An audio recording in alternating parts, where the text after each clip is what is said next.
Welcome back to the second half of Artist on Art. I am your host, Nada Milkovich, and I'm speaking with two other Irwin artist recipients of 2013 Irwin Scholars. I have the great pleasure of speaking with Lynora Valdez and Noah Miska. Noah, welcome to the show. Thank you. Hello. Thanks for coming on. The Irwin Scholars Exhibition 2013 is happening May 29th, the big opening reception from 5 to 7, and that's at the Mary Porter Sesnon Art Gallery, and it runs through June 15th. And Lynora, tell us about, when did you find out you were an Irwin Scholar? It had to have been somewhere in winter quarter. I was actually sitting in on a professor, Kathleen Perry's class. My friend was visiting, and she was just someone from freshman year that I had really enjoyed being taught by, so I went to her lecture. And I got the email in her class, and I was like, it was the notification, for at least the nomination, that's all it was, and I was really excited about it. So that's when that was. So how many art students are graduating? Do you know about how big is your class? I have no idea. I think 300 or something. That's kind of roughly what the estimate is. And so there's 12 of you out of 300. So this is less than 5% of the graduates. Because 24 get nominated. Yeah. Mm-hmm. 24, and then only 12. Mm-hmm. Yeah, they're so the 24 are nominated by faculty, and then they're called upon to submit a portfolio of their work up to that point. And then the faculty meet again to narrow it down to 12 based off of those portfolios. And how long has the Irwin Scholars been going on? Do you know? I think this is the 26th or 27th year, something like that. So I know there was a big anniversary just recently. Yeah, that's right. And it's a collaborative group show recognizing and celebrating the vision of 12 promising artists in the art department of UCSC. And so, Lynora, tell us about your piece that will be in the exhibition. My piece deals with, the dynamics of divorce and how, that's affected me. I think after a certain point, we all realize that family is the most important thing, whether or not, we're young people or, we fight with our parents in high school and stuff. And so I guess my work deals with kind of random little memories that pop into my head. And I guess my love of writing and photography. So I have text written in a typewriter next to images. So it's kind of like fragments of memory. And the images are quiet. So I guess I kind of want to trigger memories for people and to sort of cherish like family and stuff. And so will you have a room? We each have kind of like 6 feet or something like that, roughly. It sort of depends on our needs. I'm photo, and I have probably 6 frames that are each 30 inches long, and then Noah's doing kind of like an installation. Mm-hmm. We divided up 3 different rooms between the 12 of us, according to people's needs. Is that including the underground? Yes, yeah, and actually also this year there's a Salon de Refuses, so a show for the folks who were nominated but didn't actually get the scholarship. So they'll be showing work also in the Porter Study Lounge, which is directly below the Sesnon Gallery, and at one other room, but I forget where it is. I think it's really great that this is happening this year because the nominees have done some incredible work also, and I don't think that I personally am necessarily any more deserving of the award than they are. So it's great to see that there is publicity for them too. So Noah Miska, what was the name of the salon again? Salon de Refuses. It's Refuses. French, and I believe that translates roughly to something like a show for those who were refused. It's kind of what it sounds like. Yeah. So that's really exciting. And so, Lynora, when did you start working on this piece? And what are you calling it? I wanted to call it Documents. I'm sort of toying with the idea of like an investigation, I guess. You come up with little folders and kind of that kind of thing. Mostly, I think, just because I have trouble organizing myself. But I probably started working on it last year. I wanted to find a way to use text and images to where it didn't look like a collage, because ultimately I want it to look elegant and stuff, and I don't want it to sort of just read like a scrapbook. And I guess the way that the solution to that was 2 mats. There's a mat for the photo and a mat for the little text and stuff. But it's taken a while to come up with something that I really am proud of. So. And so was this specifically for the exhibition? I guess it was just great timing that I had begun to resolve it probably in the winter, because I hadn't been in classes all year, or any studios, because I was finishing up my GEs. So I took the major before doing any of the Gs because I knew they were going to cut it. So I kind of did the opposite, but so that kind of just worked out. I see. So you took all your art requirements the first part of your studies? Yeah. And they've cut like 20 classes since then, so I don't regret it, actually. I just crashed all the upper divisions, and the professors let me in, so that was really nice. So tell me, Lynora Valdez, what do you think is next for you? What do you have planned? I wanted to maybe go to Berlin. Nice. My mom has friends in Germany, and I've always wanted to learn German, and I've just been in California for 23 years, and I kind of just want to leave for a little bit, just kind of try that. I like the Bay a lot, but I feel like I could get stuck there because I love it so much, and I have so many friends here that I think that I should focus on my career first. Yeah. Yeah. So, Lynora, when you see yourself working in Berlin, let's say, I'm fantasizing for you because I think that would be great. Yeah. Berlin is like the hotsy-totsy art place in the world. And what do you see yourself doing? Are you mostly working in photography and text? I do. I love photography and text, but I think that I see myself winning, or making money in graphic design. Yeah. I think there's a lot more demand for that. So I think realistically that, and doing photography on the side, maybe building my own darkroom, or I'm sure there's so many more resources than in Santa Cruz. I mean, I love Santa Cruz, but I have to go 90 miles if I want to get slide film developed, or, things like that. So that's what I think I'm most excited about. Right. So photography and text, kind of in collaboration.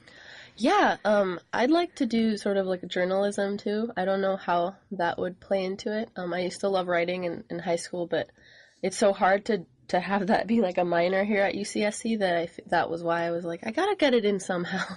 Right. So it worked out. Excellent. Lynora Valdez talking to us about her work, Documenta, but you're calling it Documents, I guess. You are. She's decided. For the Irwin Scholars Exhibition 2013. And Noah Miska, tell us about your piece.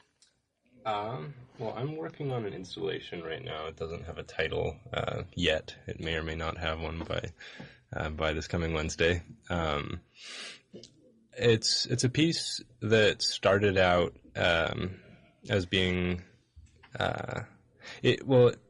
it still is about solitary confinement in California prisons, and I was hoping to draw attention to the really terrible conditions that exist inside California prisons, and particularly in solitary confinement, and shed some light on resistance that's been going on to those conditions. There was a hunger strike last year where about 10,000 prisoners in California stopped eating to protest those conditions. Things like the cells being kept at freezing temperature and being denied visiting rights, and maggots in the food. And how did you learn about this from the hunger strike, or what prompted you to start focusing on this issue? It's been a long, slow trajectory. I was arrested at a political demonstration in Sacramento in May 2011, and I spent the night in Sacramento County Jail and saw, if only for a very brief while, how terrible and dehumanizing the conditions of incarceration can be. And again, I was only in there for a day, but it just really drove home the point that jails and prisons and systems of incarceration don't exist to rehabilitate people, and I think more often than not just perpetuate cycles of violence. There's no such thing as restorative justice behind bars. You don't teach someone not to do harm by locking them in a cage and treating them like an animal. So a lot of my work, increasingly over the past year, has been in conversation with prison issues, and more tangibly, what I'm doing with this piece is, well, first I was just going to have stacks and stacks and stacks of empty plates in the gallery floor, with an explanation of what the hunger strike was, what it was about, and what prompted it, and maybe give people an opportunity to break the plates as a form of catharsis and, symbolic action against what I see as unjust systems of justice. But after a conversation with a friend, I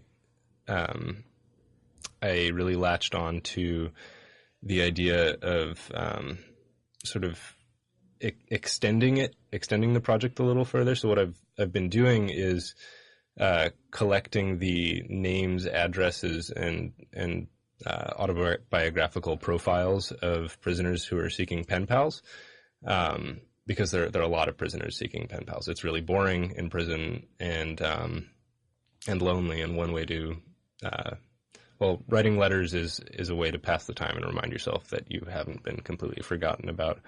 So I've been transcribing these addresses from online databases onto the plates, and the plates will be on display in the gallery. People can take one if they wish, and there'll also be envelopes and stamps and some guidelines for initiating correspondence with someone who you don't know and who you probably don't trust. But so in addition to raising awareness about the conditions of solitary confinement and the hunger strike, the purpose of the piece is to help humanize prisoners in the eyes of those who are outside and who may never have had a direct encounter with the prison system. So has your research taken you into any other prisons? I have not been inside, but this summer, fortunately, they're terrible places to be, but this summer, once I am not so busy with school, I hope to do some volunteer work inside Santa Cruz County Jail, because I think one of the best things that one can do if one is interested in actually helping people reintegrate into society, which I would hope would be the ultimate goal, or a goal, maybe not the ultimate goal, is provide opportunities for constructive engagement. So if I can help do that, I'd like to. So, Noah Miska, who would you say influenced this piece? It's kind of Fluxus-like. I'm trying to, who did you look to? In terms of artists or just people around me? Putting this together, this piece in particular. This piece in particular, I've been influenced pretty heavily by a couple of friends of mine who are heavily involved with this Santa Cruz-based group called Sin Barras. It's Sinbarras. It means without bars in Spanish, without prison bars. And they've been working really hard to raise awareness of and change the conditions of medical care in Santa Cruz County Jail. The medical care in Santa Cruz County Jail was recently privatized, and since last August, 4 inmates have died, and a lot of folks have been drawing a connection there. So seeing the work that they're doing is really inspiring, and I I'd just like to keep the conversation going about how we can actually work towards a healthier, safer society. Have you looked at any of Angela Davis's work? Yes.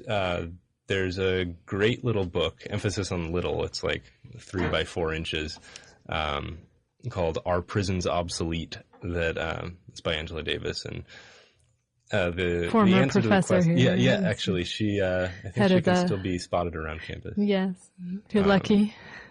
Mm-hmm. And yeah, I think I am influenced by some of her ideas, and I think that prison abolition is something that people really do need to be talking about, because it just seems crazy to me to call this the freest country in the world when we have more than 2.6 million people in prison. Almost, or actually no, more than 2/3 of whom are in for nonviolent offenses. So it's just interesting to me that you as an artist are taking up this issue. Do you consider this a part of your art practice? I do. The line as to what does and does not constitute my art practice is very blurry. Like you said, it's somewhat Fluxus-like. I think the boundary between life and art may be one that's worth breaking down. Breaking down. Break on through. Let's see. I wanted to ask Lynora the same question. Who are you looking at, or who do you feel was kind of maybe standing in the shadows while you were doing your piece? A mentor that I really look up to and sort of talk to a lot is Norman Locks. He was the chair of the art department, and I guess he's just, I saw him one day in the cellar, and I said, he looks like a nice guy. I'm going to, introduce myself. And ever since then, that was probably 3 years ago, and he's just been very helpful, very objective about my work and things like that. As far as influences, William Eggleston is a big influence for me. My photos have a lot of color in them. I'm really, I guess, cognizant of that, so that's great. Joan Didion, as far as authors, Raymond Carver, William Carlos Williams. But right now, I think my mother is a really big influence. Unfortunately, she's too ill to come to the Irwin, but I think I'm doing this for her. And for my father, too. He lives in Alabama, so I don't really get to see him often, but I'm just really sort of proud of my mother and, grateful for the education that I've been able to really have, and that I've been able to, with financial aid and stuff. It's really remarkable. So I guess my mother and famous people and Norman Locks.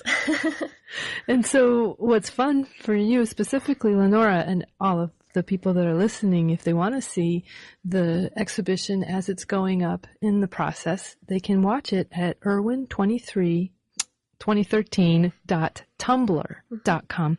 Again, folks, that's TUMBLR. So Irwin2013.tumblr.com. And you also can go to the Facebook page, Irwin Scholars, and you'll be able to see all of your work. Is that right? Mm-hmm. And are you all contributing to it? We are, in one way or another. I think now it's kind of winding down, so we'll be able to post